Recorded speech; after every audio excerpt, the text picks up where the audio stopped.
Hello, everybody, and welcome to the NextGen Planners podcast. My name is Dan, and I'm the head of community experience here at NextGen Planners. Today, I'm delighted to be joined all the way from Florida by the wonderful Yesenia Realejo. How are you doing today, Yesenia? I'm doing great, Dan. Thank you. How are you doing? I'm good. I'm fine, thank you. It's probably a bit cooler where I am, I would say. Although, is it winter for you guys as well? I don't know. Is it? Well, Oh, like technically it's winter, but in South Florida, winter yeah. for us means a nice 70 degrees Fahrenheit. Which I'm trying to convert into Celsius, and it's coming Warm. back like pretty warm, to be fair. Yeah. So yeah, let's just say that. Well, I'm not jealous at all. So for anyone who doesn't know Yesenia, she's a wealth advisor at a really great firm called Tobias Financial Advisors, and of course, as we mentioned, those guys are in Florida.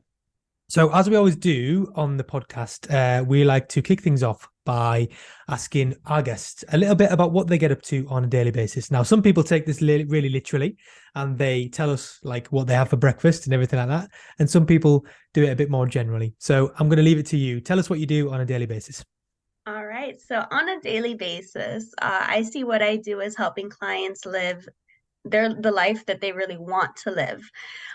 So yes, we are a wealth management firm. That means that we do manage portfolios, but we really do take it a step beyond that and incorporate all of the different financial planning pillars, such as tax planning and preparation, retirement, education, estate, insurance, really everything that can be involved in someone's financial life.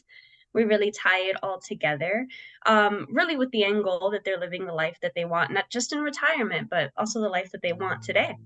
Hmm. Fantastic. That was really succinct. I can tell that you've practiced that before. You said that was great. And First rodeo, yeah. yeah, from the conversations that we've had, I mean, like, and I should actually maybe we better go into like how this conversation came about Yeah. because, so we were both on a panel in I think it was September, I believe, Hmm. Yeah. and it was on the future of financial planning as a profession, and I did feel a bit like an imposter, because obviously I'm actually not a qualified. Well, I'm a qualified financial planner, but I don't practice every day like you. And to be on that panel with you guys, I did feel a bit kind of like, whoa, like this is ridiculous. But it was a really great panel. It was organized by the Fiduciary Standard in America, and we had a group of great people on there, and that kind of triggered this conversation today because some of the things you were talking about on the panel there were really interesting. So I just thought it made complete sense to get you on the show. And when we've had conversations and when on that panel, it's clear that you guys at Tobias and you personally, you definitely subscribe into this kind of new wave of financial planning, or the modern wave of financial planning, which is life first, money second, which is Hmm. how in my opinion that's how financial planning should absolutely be done. And it definitely seems like you guys subscribe to that.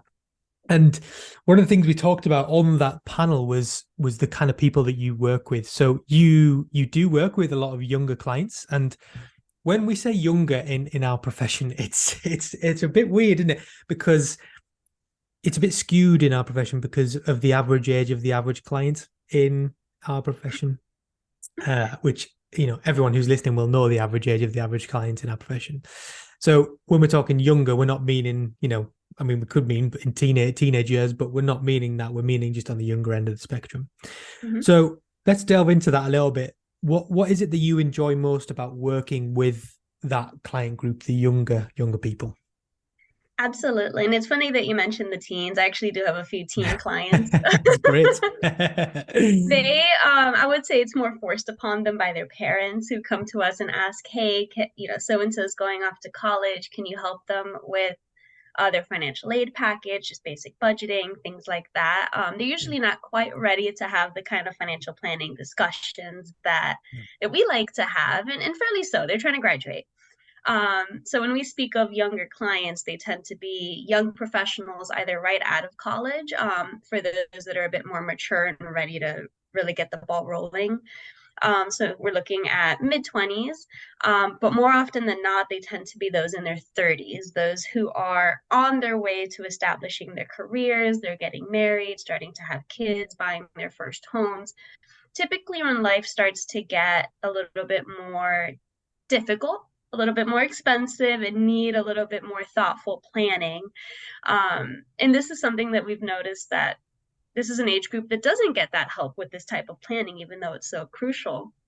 So, what I really love working with these clients is that these are the decisions that are really going to impact their future down the line in retirement. Financial planning has, for the most part, been someone is ready to retire. They walk in and say, okay, let's retire. Am I ready? Um, Sometimes it's yes, Mhm. other times it's no, and that's a more difficult conversation to have. But really, we're getting people in their 30s, and this is the foundation to determine whether or not they can safely retire in their 60s. So we're not kind of bypassing all of these important decisions that need to be made. We're really holding their hand through them so that they can live a life they want today as well as in the future. I also think the retirement age is being pushed back gradually. In the US, where they're trying to push it older, but people want to retire earlier or not have the same pressure of having the same level of income. They want to have that financial freedom to pursue some other career that excites them more. Um, so I have some clients who are like, oh, I don't want to talk about retirement. I just want financial freedom, that financial freedom date. Yeah. So we really have more flexibility in planning when we're working with clients at that age. Um, and it's really exciting to see those decisions all come to fruition too, because we don't have to wait until they're 60. I'm working with clients who are now in their late 30s, and I help them buy the dream house, right? They went from the little two-bedroom. They have a growing family. Now they purchased their dream house. They're maximizing 401ks. They're traveling. They're doing things to their home. They're saving everywhere they can. And it's to the point where they keep asking me, hey, I just got a bonus. What should I do with it? And I'm like, what do you want to do? Do you want to go travel? You want to take a trip? Like, you are far beyond our plan that you don't need to feel compelled to save more. You can enjoy this. You're at that stage in life. So it's just really rewarding to see all of those decisions really come to a head and see people living their lives. Mm. And that's just really exciting that they don't have the financial pressure that I think a lot of 30-year-olds have. It's the most expensive time of their lives, buying the home, getting married, having kids, and you're not well enough established in your career yet, like you are in your 50s, where you can generally afford it. So it's really trying to help them with those competing forces. That's Yeah. so rewarding. It's really, really cool to hear that. And it completely kind of goes against I've seen some people in the even well in the UK. I've not seen it so much in the US, but certainly in the Mm-hmm. UK say that they don't work with younger clients because they don't need financial advice. Mm-hmm. And to me, that is just one of the most ridiculous things I've heard, because Right. you've just literally outlined there all of the things that they do need financial advice with. The Mm-hmm. problem is that these people are not seeing them being able to afford it just yet. Right. Now, that's a different conversation completely. But affordability and need are two different things completely. These people, I would argue that probably the majority of people in the population of both of our countries need financial planning Mm-hmm. in some way, shape, or form, but they just can't, or the model is not affordable just yet. Right. You mentioned there about all the things about, like getting on the housing ladder, getting married, all of these big, massive, huge goals Yeah, with that a that cost. that cost, like you said, this expensive time of life. Imagine the Right. difference that financial planning could make to these people's lives. And the literal only difference I can see is the transition. Like there's a different transition later in life, and that's an affordable transition, as in I can afford to get financial planning. Correct. Earlier on, you can't. Most people can't afford to get financial planning, and I don't know about you, but I feel like that's a bit wrong, to be honest. It's a big wrong. I think if you're looking at the traditional model, correct, it is not affordable because the traditional AUM, assets under management model, requires there to be assets. Mm. So of course, for people who are in their asset gathering stage of life, that's not feasible. So I think we just have to go beyond and say, oh, it's not feasible for these clients, well, why don't we think outside of the box and think of a structure that makes sense both for the business owner, um, who is offering financial planning, and offer a fee structure that works for these types of clients. These people they're really working with cash flow management. That's really the concern. And so we really Yeah. have to think of how do we base our fees in a way that it's more like a subscription model. People will pay for things that they see value in, that they see as important to them. People are paying more every day for their health, going to gyms, food subscription, having everything delivered to their home, things that are important and make their lives easier and better. I would argue that financial planning is something that a lot of people would see as making their lives easier and better and willing to pay for if it's something that they can fit into their monthly cash flow. Mm. So it just has to be a different model that they can see themselves. Because of course, when you say 1% of what? I'm trying to build this. So I really think it's an opportunity for us as advisors to think, how do we make this feasible? Because if you also look at it from a business perspective, it's ideal to have these young clients come in because you're creating a sense of loyalty. You're the person who's standing by them when they needed the help the most. And these are your clients that are going to help you create a legacy. They're your clients, not just for the next 10, 20 years. These are your clients for the next 50, 60 years.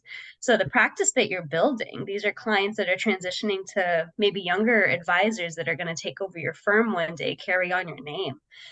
So I think there's just so many benefits from a business perspective with working with these clients that advisors need to become more aware of and figure out how to fit into their practice by being more flexible in fee structure. Yeah, that's absolutely right. It is. And that's 50 or 60 years of influence there, as in, Right? like, that's 50, 60 years of passing you on to their friends, to their family, to their colleagues, to everyone. So even just the whole idea of referrals and networking and all that kind of stuff, it literally just blows up completely because you've got Yep. more time basically to get all that kind of stuff as well. And it really is Yeah. cool.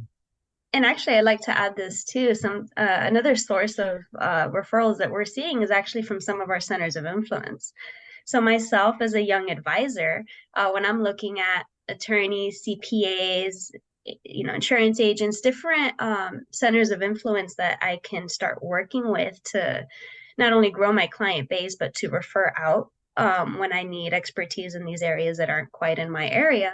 I'm usually looking at other young professionals who haven't built up their network. Um, Mhm. and these are actually becoming some of our clients. They kind of see what we're doing and they're thinking, oh, I need your help. I need financial planning. So that in and of itself, aside from becoming a center of influence with regards to what they do, they themselves are becoming clients, telling their friends, and we're actually growing quite a bit of it because of that. Yeah, well, that's fantastic. And I mean, just to kind of finish off on, well, not finish off, but just to kind of extend this point as well. If Mm-hmm. we know the benefits of having financial planning earlier on. Like, we know that the earlier you start to think about this kind of stuff and take it Mm-hmm. seriously, the better it is. We've all seen those kind of comparisons versus someone who started saving at 25 versus someone who started saving at 35, and all Right. that kind of, even 35 is young, 45. If we want to make our population financially literate and become a wealthier nation in the future, it makes Mm-hmm. sense to start with those people who are actually going to do that for us. And it just makes Absolutely. complete sense. Like, and I mean, I love talking about this kind of stuff because it's an area that we're getting better at. We are, and it's growing, and it's really, really good to see. And there's some great work going on in the UK as well as the Mm-hmm. US on this kind of stuff as well. If anyone can hear some barking, by the way, she's my dog because she's quite reactive to sound. So she might have heard me say a word and then started barking. Sorry about that, everyone. So let's just carry on with those clients then, the kind of people you work with. So we mentioned there Mm-hmm. their kind of challenges, which are the dream house, the getting on the housing ladder, families coming along, Mm-hmm. marriages coming along, all that kind of stuff. But let's get inside the mind a little bit more. What do you find that they're really kind of struggling with, or what do they really value you saying to them? What are they really looking for you for? So something I've noticed, especially with our young clients who are starting families, are the competing interests between taking care of their children, in particular education, and their own retirement. That does seem to be a very big competing interest. At least here in the US, I'm not sure how it is in the UK. College is extremely expensive, and so we have tax deferred savings accounts called 529 plans. They're wonderful tools. They grow tax deferred. If you use it for education, the funds are essentially tax free. Otherwise, you have to pay tax on the earnings with a 10% penalty if it's used for other purposes. But for education, they're excellent tools. And what I notice is that there's this pressure from all over that we have to 100% pay for kids' schooling because of the student loan issues that we're seeing today. Parents want to do right by their kids. And I've seen clients stuff thousands of dollars a month into these 529 plans while neglecting their own retirement. Um, and so I would say often I have to have this conversation that I'm going to tell you a horrible thing. I'm going to prioritize you and not your kids. And the reason being that students can take out loans for college if need be. You cannot take out a loan for retirement. And the greatest gift you can give your children is your self sufficiency. Because, of course, you don't want to be in a situation where you're older, your kids are now young professionals with their own families, and now they have to take care of you because you didn't take care of yourself. Yeah. It's kind of like the airplane analogy. You got to put the mask on yourself first before you help smaller children. So that's something I have found has been really impactful in kind of putting it in perspective for parents because they're trying to do the right thing. They want to be good parents. They want to save. But I do think sometimes they need that friendly reminder that you need to take care of yourself first. And this is how you do it. And you're also taking care of them by doing this for yourself. Mm. Our self-care, we're going to apply it to retirement. It's really super duper interesting actually Yeah, because it's almost a selfless way of being selfish, if right. or a selfish way of being selfless, depending on which way you look at it. It's like you mentioned there completely that they'll value much more your not only your self-sustainability in retirement, Hmm. but also you just being there. They'll value you being there way more than having to take out a student loan. And Absolutely. And we make it a goal, right? We don't say that we're going to neglect the children. Of course not. How do we make it so that we can balance out both of these priorities, even though they're very conflicting? So we do make the plan so that they can contribute to both. But I often see that it becomes an either or kind of thing where when they first come in, it's I have to save for all my kids. And we say, okay, let's think about you first. Let's make sure your plan looks good. And then do we have excess? All right, let's start putting that towards the kids. Anytime Yeah. I have a young client, anytime she gets a bonus, her first question is, how much can I put towards the kids? We're like, all right, let's look at your plan first. Okay, if we put in X for your plan, it looks great. The rest we can put towards the kids. So it's always a good sounding board. Not to neglect one over the other, but just put things in perspective for parents and just remind them. I think every so often we need a friendly nudge when of how things are going to look in the future when we're making these decisions, and that's really what we offer. Yeah, and this again, we'll come back to the point of people saying that young people don't need advice. Think of what mistakes or think of what decisions they could make without that financial planning from you, and So think of many. the impact that could have on them. And you've just literally proven there that these people do need advice, and it's just at the same level as anyone else really, because these are Right. big decisions that they're making, not only on their futures but also their children's futures as well. So it's enormous, and without that financial planning they wouldn't be making these great decisions that you've told them to. So Absolutely. And then, and I'll give another example of another challenge. The home one is becoming a really big thing. I think everyone wants to buy as much home as they can. mm. And sometimes they tend to overextend themselves. I had a client call me recently saying, hey, I want to, how much can I afford to put in a down payment? How much do I have to put in taxes this year that I need to reserve? And what's the rest that I can put towards a down payment? So I'm there running a quick tax projection.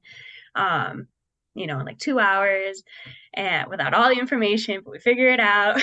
I get Yeah. them the number before they put in their offer. And that impacted the number that they were willing to offer. Putting it in the grand scheme of things, they were looking at a very pricey house. And that impacted how much they were willing to put in after they kind of ran the numbers, had their sounding board. So I haven't heard from them. I don't know. I don't think the offer went through.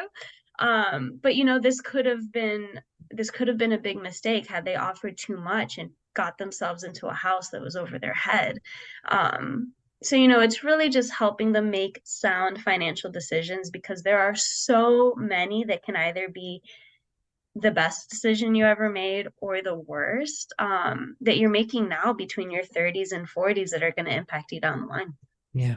And this is a bit of an argument for consumers, this, isn't it, really? Because, you know, you've saved them probably thousands of dollars. I'm gonna say dollars, by the way, because I converted Yeah. it correctly. All right. Thousands of dollars worth of mistakes and, Hmm. future financial hardship, um, by offering them something which they might not see as affordable nowadays, but when you think about how much it saved them in the future and in the near Right. future as well, it's a no nonsense, no kind of, it's just a common sense decision, really, isn't it? So yeah. Absolutely. I'm thinking of the people in the audience who are listening to this now, and they're thinking, Hmm. this sounds great. Like maybe this is someone that I want to work with, this younger audience. If they do, and if they want to start working with younger clients, what would be your best tips for them? What advice would you give them for working with this group? I think it's really considering well, you have to make a fee structure that works for this group, i.e., Yeah. something retainer based, financial planning fees, things like that, that's not AUM based, but also really considering the challenges and opportunities that they're facing. I think they differ so much from a 60-year-old who's looking at retirement, that we need to be very aware of the challenges that they're facing and the things that are important to them. And we have a client walk in who's 50, 60 years old, who's looking to retire. Yes, we put the portfolio in place and we usually dive into the retirement projection. Can we make this plan happen? That may or may not be the priority with someone walking in who's in their 30s. You just got married and you have a child. Do we have life insurance? Or fee only, we don't sell life insurance, but this is a situation where it is important. If there's an untimely death of one of the parents, we need to be able to support our spouse and children. Do we have estate documents? That's something else that we need to consider. The education plan is incredibly important, and we pair that with their retirement. So I think it's just a different focus. All of these different pillars are going to apply, but the order in which you attack them are going to differ based on the priorities and the needs of those in those age groups versus someone who's looking to retire. Mhm. So I think that's something that needs to be taken into consideration, because I could see, if I walked in with my husband and wanted to work with a financial planner and they're like, all right, let's look at your at your retirement projection first thing. I'd be like, Mm. yes, it's important, but I just told you I have no estate documents and I have no life insurance. Should we talk about that first? So I think the way we attack financial planning has to be different based on who's walking in the door. I know some firms have their prescribed, these are our steps. I think those steps have to be molded because, you know, as young clients, all of this is available online. Yeah. Everything that we do, the information out there is available online. What they don't have access to is someone telling them how it's applicable to them. Yeah. And I think that's really the differentiator, is that we need to be able to apply our advice and make it applicable to what's going on in their lives, and recognize that it looks very different to what's going on in the life of someone who's looking at retirement. Yeah, absolutely. I love your point there about I always say to people, don't try to. It's in the context of content when I'm talking about this, but I always say to people, don't try to compete with Google. Right. People don't want to hear from you on what a pension or what a 401k is. They want to Hmm. hear from you on how it applies to them, and also Right. how good financial planning can help them improve those kind of things. You know, like you said there, everything's available online, but they're looking for someone who can help them with it. And I think as well, your points about the proposition almost needs to change. So Yeah. this brings me back to, I don't know if you know Alan Moore from XY Planning Network. Yes. Mhm. He spoke at our conference a few years ago, and it was a really popular talk. I think he came back the next year as well because it was so popular. And he mentioned that, servicing younger clients, it's not seen as financial planner light in Mhm. quotation marks. It's not a light version of financial planning. It's just Absolutely not. it's a different version. And if it's on the same level of service, you still offer the same level of service, but you're Mhm. offering a different service inside those. I think once you start to see it that way, it just becomes entirely clear, because it's not that the younger clients need advice less. It's just that they have different challenges than what the traditional kind of client of a financial advisor has. Absolutely. And actually, on that point, that just brought up a thought of mine that as advisors, we should be able to tailor those services because I think of just the traditional AUM model, the pitch is generally for 1%, you get all of this. Hmm. So I think as young people facing unique challenges, we really want to pay for the things that we need, not necessarily the things that we don't. And that's also how you make it more affordable. You make the scope of services available more structured and more applicable to the individual person walking through the door. And that's also how you get them to walk in through the door. They see what they're paying for as value add, not okay, you just listed off a bunch of services that I don't think I need, Yeah. versus, oh, I'm paying for XYZ service, and I'm getting that benefit right now. Because of course we are millennials and we want our benefits right now. That's true.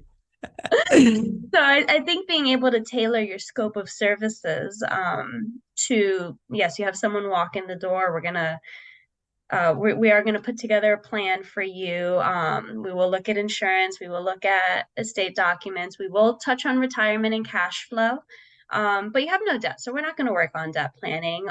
We're not talking generational wealth transfer or fancy estate strategies because you are 30 years old building your building your net worth over time. So I think being very strategic in how we not just um, offer our services, but really kind of tying the price to each of those services and tailoring that to what these individuals need is a really good way to get them in through the door as well. Yeah, absolutely.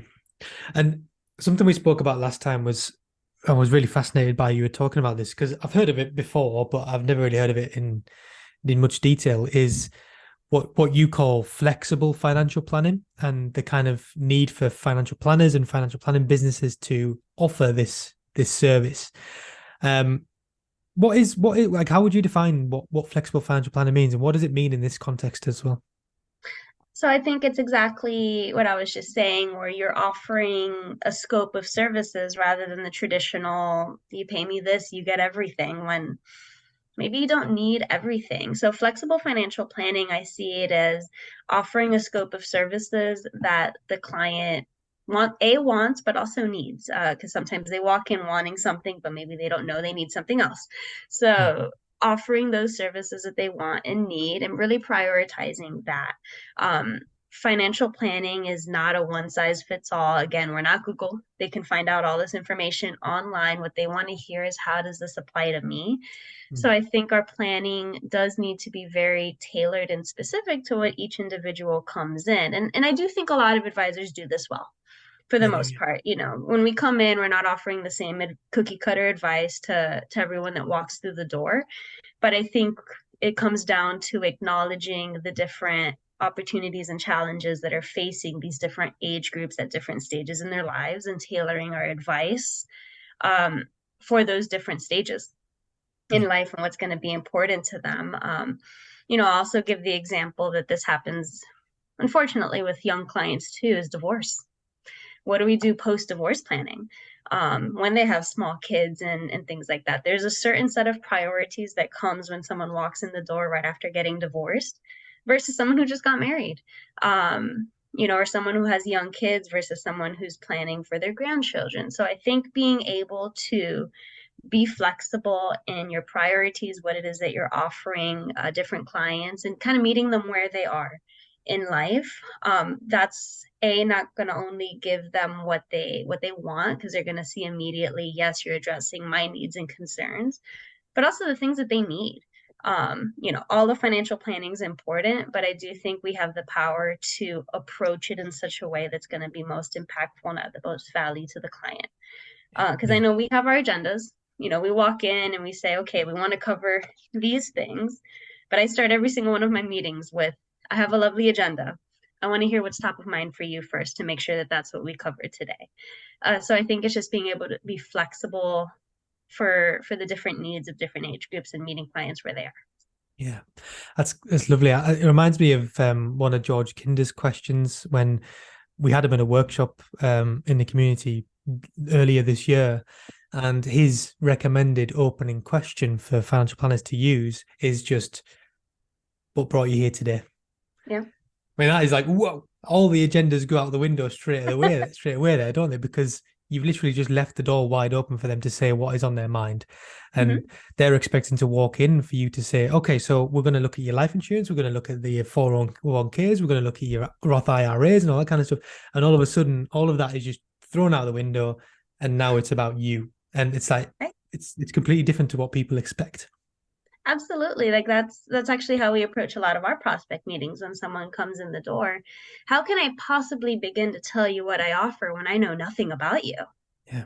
I have no idea what you need. I have no idea what keeps you up at night. So how can I proceed to go through a pitch of services when they may or may not apply? And people don't want to hear the things that don't apply to them. Again, Google. There's plenty of that out there. Yeah. So yes, I completely agree. It's always best to hear what's really top of mind for them and addressing those things. That's really what's going to give the value add. Yeah, I think as well it comes into this about the kind of the danger, not danger, but need to be careful with when we're identifying as younger clients because Mhm.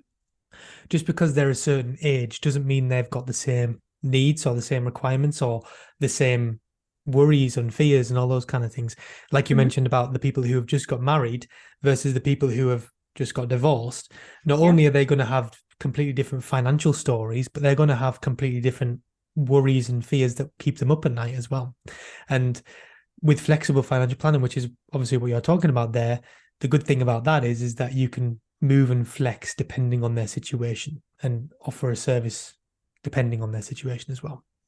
absolutely. And I think that's what it comes down to is just life situation. Not Mm, all 30-year-olds are in the same life situation, 40, at any age, right? Everyone is so different, comes with their own unique sets and facts and circumstances, family dynamics, that's a big one. yeah, So absolutely. really just being able to mold to what you learn about these individuals. It's great stuff. Fantastic. Well, I'm feeling very inspired. I don't know about the people in the audience, but I definitely am. Because I hear, so many great people doing work in this area. And it's nice to know that the profession is in good hands with this kind of stuff. So very good. I want to talk about something that I've picked up about you, Mhm. is that in your free time, you're a treasurer of something which is called a treasurer of something which is called Take Stock, which Mhm. is a scheme which, according to the literature on it, says is to help young people realize their potential. And Mhm. in this case, I think that means by careers in financial planning and also careers in general as well. Mhm. Go on, carry on. I'm going to let you come in now. Yeah, so take stock. So that actually not necessarily in financial planning.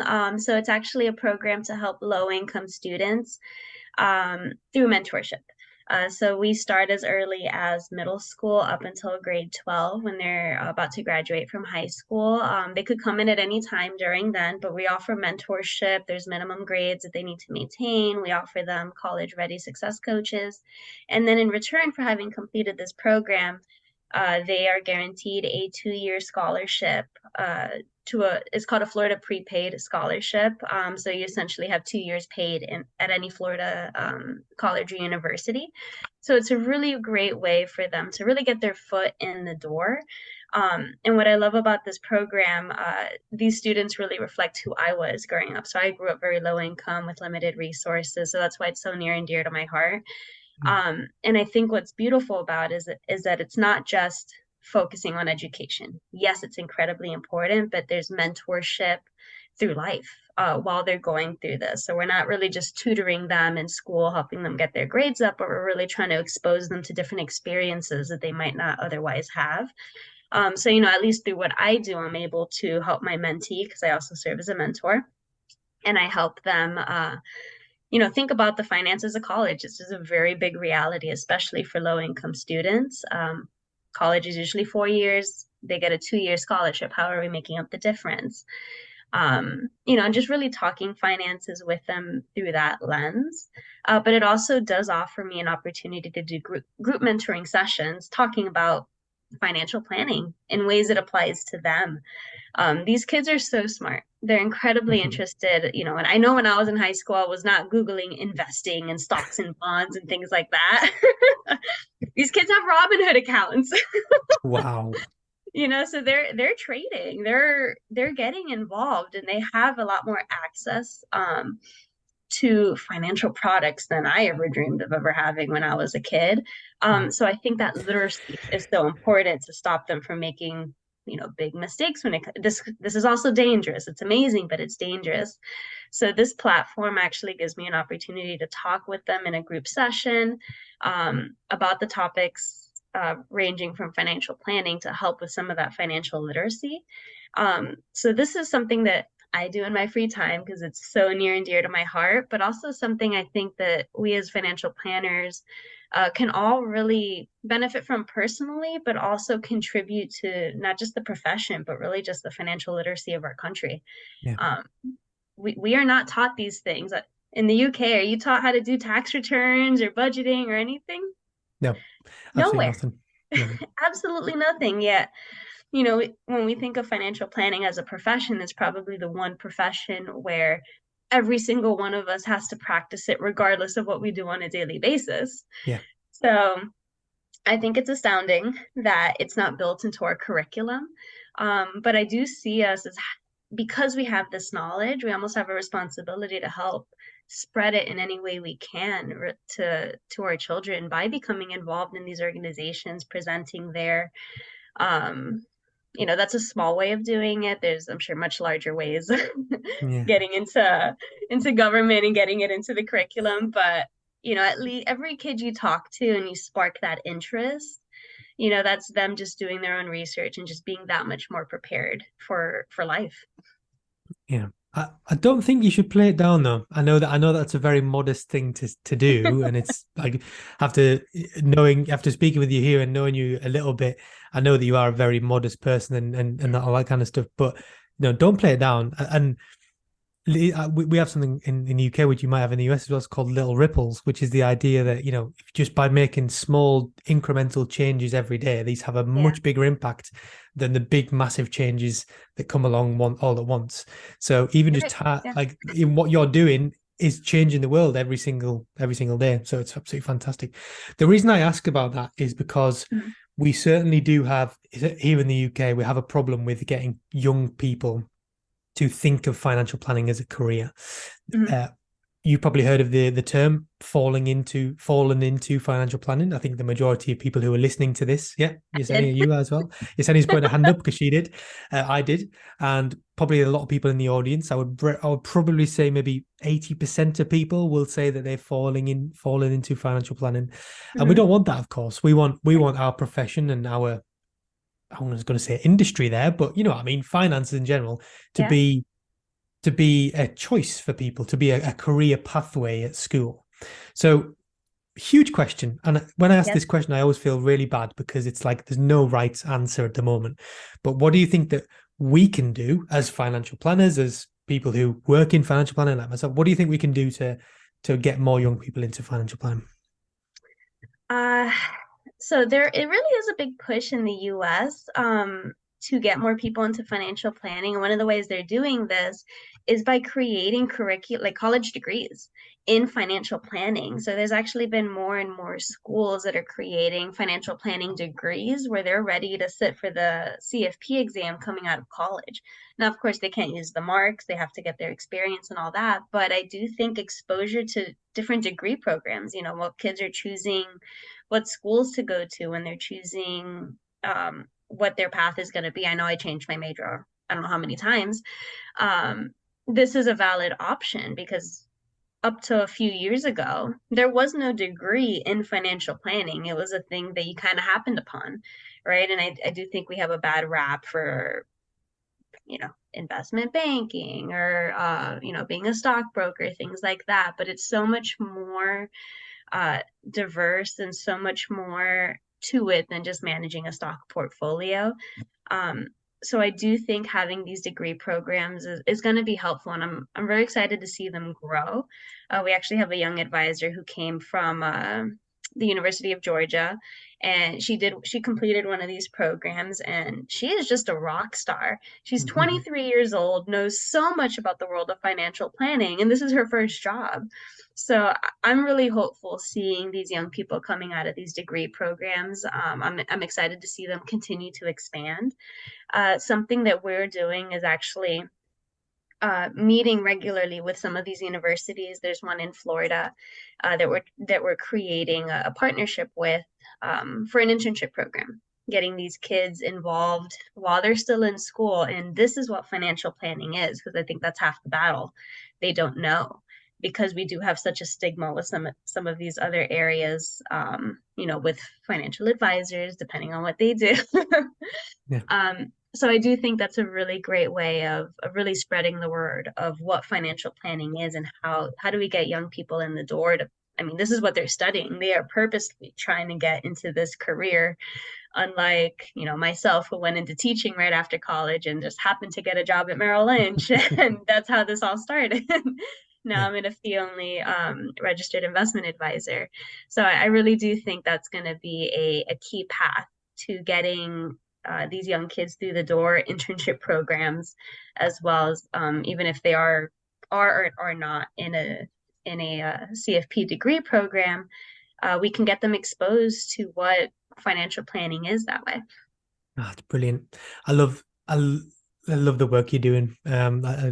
Sounds amazing, especially with taking on interns. It's financial planning businesses are busy. That's one thing Yeah. that they are busy businesses, and it's not easy to take on an intern, but when you're passionate about it like you are, obviously Mhm. it becomes almost like you maybe morally feel like you have to do it, and it makes you feel like you're doing something as well, which is fantastic. So great work. I've just realized that the time, we're absolutely flying along, and I don't want to hold you for too Oh. long.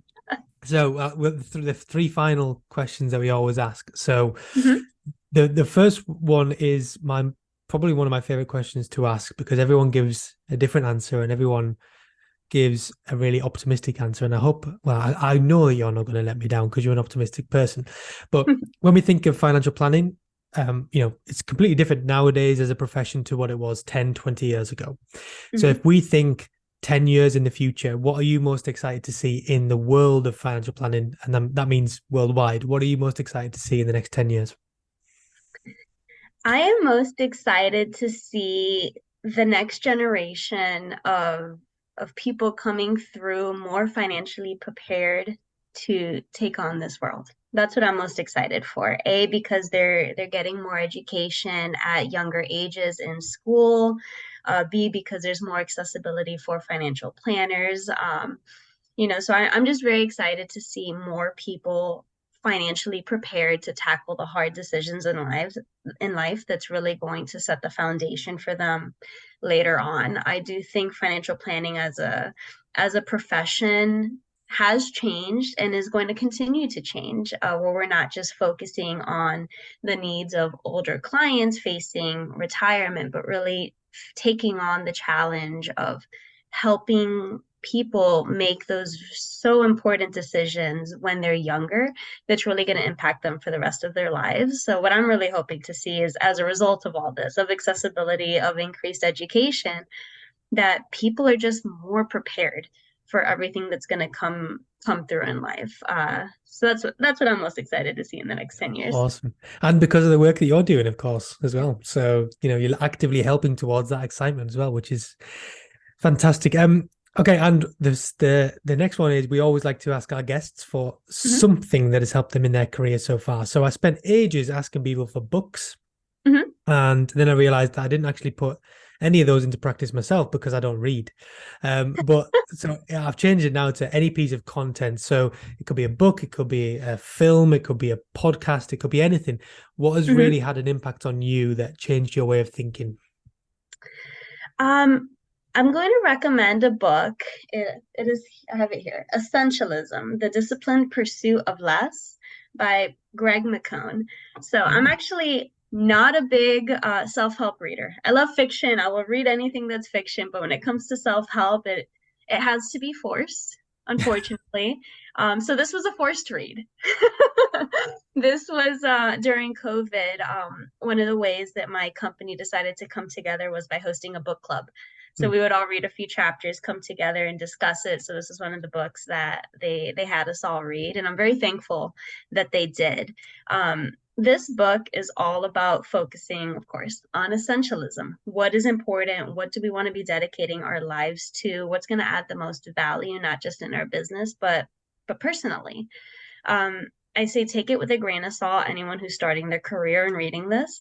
Um, he does mention a lot the word saying no, creating boundaries. I think that's a privilege that we earn as we progress through our career when we're starting. No, you can't just say no. I'm not going to do that because I see no value in it. yeah, As a younger person reading it, it is frustrating. But I do think once you start to take on more responsibilities and you have the ability to really take charge of your schedule, take charge of how it is that you're leading relationships. In my case, as I became a lead advisor, and I was now responsible for all of the advice that I was giving. No one, there was no training wheels. It was all on me. And how I wanted to start creating boundaries for my personal life versus my work life, all with the goal of how do I do my best work? What are the things that I need to do my best work? And what are those things that I'm calling my best work? Is it truly adding value to the client? Is it adding value to my development as an advisor and as a person? So I love this book because it really just has you focus on that and really narrow it down. You don't have to say yes to everything because there's just too much pressure for to be on 50 boards in addition to your work and volunteer and do this and do that. And I do think that no is a powerful word. Again, once you're there at that stage, when you're young, say yes to everything because we have to yeah. absorb, we have to learn. But as you get more responsibility, I do think that we have to learn how to say no and be strategic about where we're putting our time because we only get so much of it. It's We true. don't have we don't have a lot of time to spread, so we just need to be very thoughtful as to how we're spending it. So that I loved this book, and I also loved that it was a force read that the whole company talked about. That's great. You could be a sales representative for that book because that was really. I want to read it now, and I There we don't read. I think it's what I see is like I completely agree with you. When you're younger, you have to take the kind of Jim Carrey yes man approach of just saying yes to go. everything and hoping that the opportunities come by, and they always do. It's like They do. karma. It always comes back to you. So when you're younger and when you're starting off, you need to say yes to everything. But essentialism is always it's almost like a bit of a goal to get to one day. Right. The to Mhm. have the luxury to be able to say, well, that doesn't match with my values. That doesn't because values. I think that's so important to get right as well. Is when Mhm. you look at something and you say that doesn't match my values, so I'm not going to do it. That's when you're like, okay, I've reached essentialism here because I'm following the principles of it. And I love it. It's a fantastic Yeah. idea. But I agree with you. Take it with a pinch of salt when you're at a Yeah. youngest part of your career, or maybe not younger, but certainly if you've changed career and you're in a new profession, like say for instance financial planning, you Mhm. need to say yes because you need to absorb all the different experiences and stuff like that. So Absolutely. So at brilliant. some point, we will be privileged enough in our career to get there. It's definitely the goal, not at the Exactly. beginning. Yeah. I'm still Jim Carrey. I don't know about you. So I, I'm half and half. It depends. good. Well done. Oh, well, you're getting there. That's fantastic. Yep. So I think we'll probably finish it there, but that's been a brilliant episode. I always tell people that we're going to keep these things to 40 minutes and they never end up being 40 minutes because everyone's got loads of stuff to say because they're all passionate about this kind of thing. So Right. it's definitely been worth the time. Hopefully, now that you're halfway there to essentialism, hopefully you found this valuable. Um, Absolutely. This is amazing, Dan. Thank you for this opportunity that's a to really pleasure. talk about this topic that's just so important. You're right. I'm very passionate about this, so I really do appreciate having the platform to speak to working with younger advisors. This has been absolutely amazing. Thank you. Good stuff.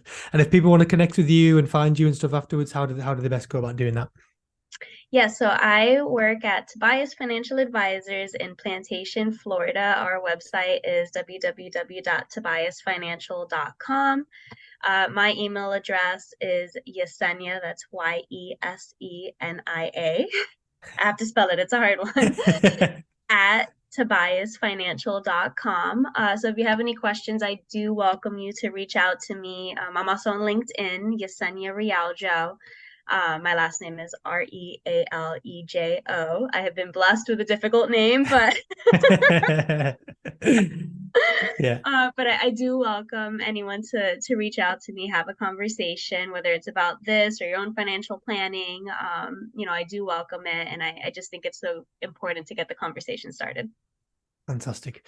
Brilliant. Well, I must close it there, but I must say, Yesenia, this has been one of the most enjoyable episodes we've ever had, and because Yeah. people who are listening to this won't be able to see. You might be able to hear it, but you won't be able to see the big smile that Yesenia has on her face just all the time. Like she's constantly just smiling, and it really does put you in a good mood. So I must say a big thank you to you for coming on today, and it's been a fantastic episode. And good luck for the future and everything that you do. Thank you so Thank you, much, Dan. Yesenia. Likewise. So that was Yesenia Realejo on the Next Gen Planners podcast. If you enjoyed this podcast, you can share it with people on social media. We are on LinkedIn, Twitter, Instagram, Facebook, and we are also on TikTok as well. But take that with a pinch of salt, as we say. And you can also find it on the website, which is nextgenplanners.co.uk. On there, you'll find more information about our training contract, the membership, our community, our amazing community of over 800 financial service heroes, all the different things we do here at NextGen, including the conference, which is coming up in 2023, which is going to be called Supernova. And that is the tickets are available for that now when this is being released, and also all the other cool stuff that we do here at NextGen. And of course, if you could please leave us a review and subscribe, that really does help us grow and get the word out about this podcast and amazing people like Yesenia. But for now, that's all we've got time for. Thank you very, very much to Yesenia for joining us on today's show. Thank you to you guys for joining us as always. And we will see you in the next one. Bye-bye.